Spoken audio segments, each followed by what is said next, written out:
Bonjour à tous, la chaîne Techno vous présente aujourd'hui l'un des gadgets qui font le plus saliver les geeks de la planète. Ouais, James Bond n'a qu'à bien se tenir. Voici donc la smartwatch de Sony.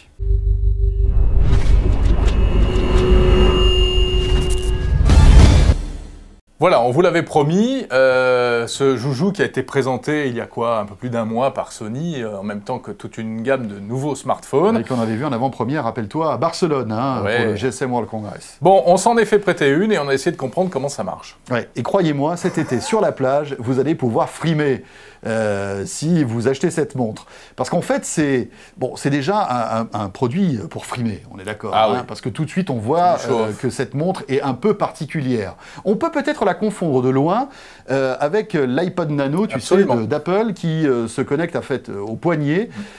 Sauf qu'elle est un tout petit peu plus petite. Hein. Si on rentre un petit peu dans les détails, j'ai l'impression qu'elle est un tout petit peu plus petite et peut-être un tout petit peu plus épaisse. Exactement. Et on peut, là, elle est présentée sur un bracelet bleu, mais on peut changer la couleur de bracelet. Il en existe toute une collection. Un bleu pour la plage et pour le soir, je sais pas, un truc fluo, enfin bref.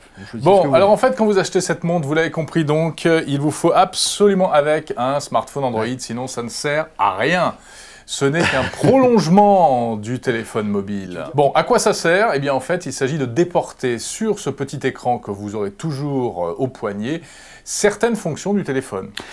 Exactement. Pas toutes, mais pas toutes. Exactement. En fait, c'est une télécommande, on va dire, un peu plus naturelle que vous allez avoir tout autour de votre poignet. Ouais. Votre téléphone est dans la poche de votre jean, mesdames, dans votre sac. Juste une chose importante, on ne peut pas téléphoner avec la smartwatch. Donc, que peut-on faire? On peut lire ses SMS, on peut on ne peut pas en écrire. On peut pas en écrire, voilà. Mais on peut. C'est plus un outil de consultation en fait, que de création ou de travail. On ne peut pas, par exemple, écrire un SMS. On peut envoyer un SMS tout fait lorsque l'on décline un appel auquel on ne peut pas répondre.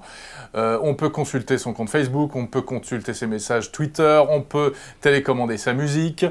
Qu'est-ce qu'il y a d'autre en fait? Après, les usages sont à l'infini, puisque, comment ça se passe? Ces petites applications, vous allez les télécharger depuis votre téléphone et les installer sur votre montre.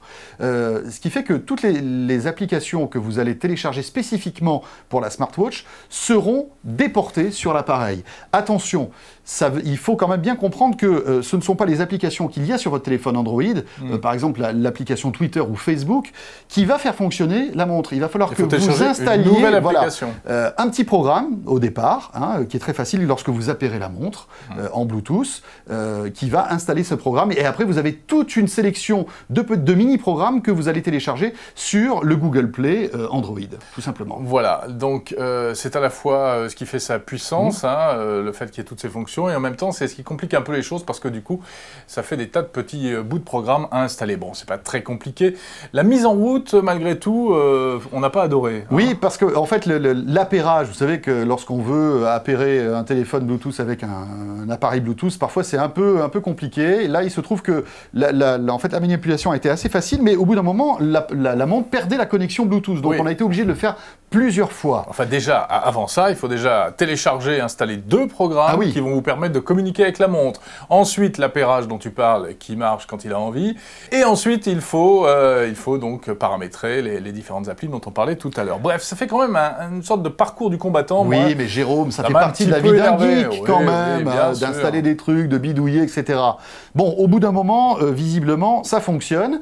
Donc vous avez l'heure sur la montre, bien évidemment, quand elle n'est pas en route. Il faut appuyer sur un petit bouton. Et puis ensuite, en manipulant avec vos 2 doigts, le pouce et l'index, l'écran, vous allez pouvoir accéder aux diverses fonctionnalités. Rappelons que l'écran est totalement tactile. Bon, est-ce bien utile, au fond ?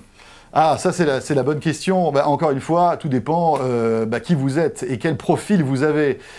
Si vous êtes un geek invétéré et que vous aimez bien avoir les derniers gadgets à la mode, et si vous avez un peu plus de 100 € à craquer, vous allez craquer, tout simplement. Ça peut servir, je pense, aussi aux sportifs. Parce que lorsqu'on est, je sais pas moi, sur un tapis de course ou sur un appareil quelconque, ou même courir un jogging dans la rue... Ou un saut en parachute, un truc banal. Un truc banal, quoi, ou un saut à l'élastique.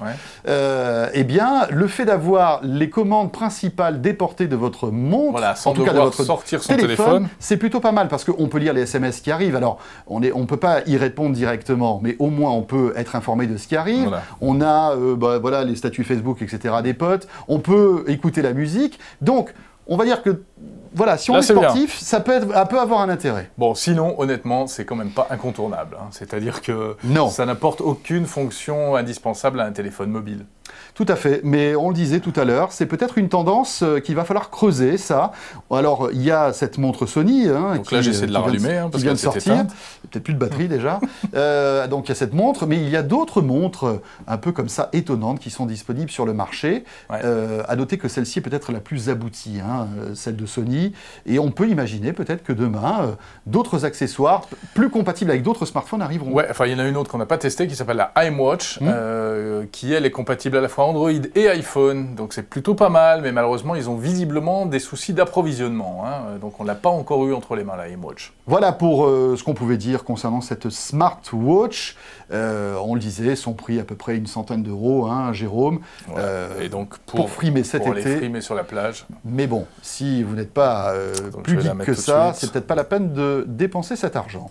On se retrouve demain Ouais, salut à pour tous. survoler toute actualité high-tech. À demain. Pas mal, hein.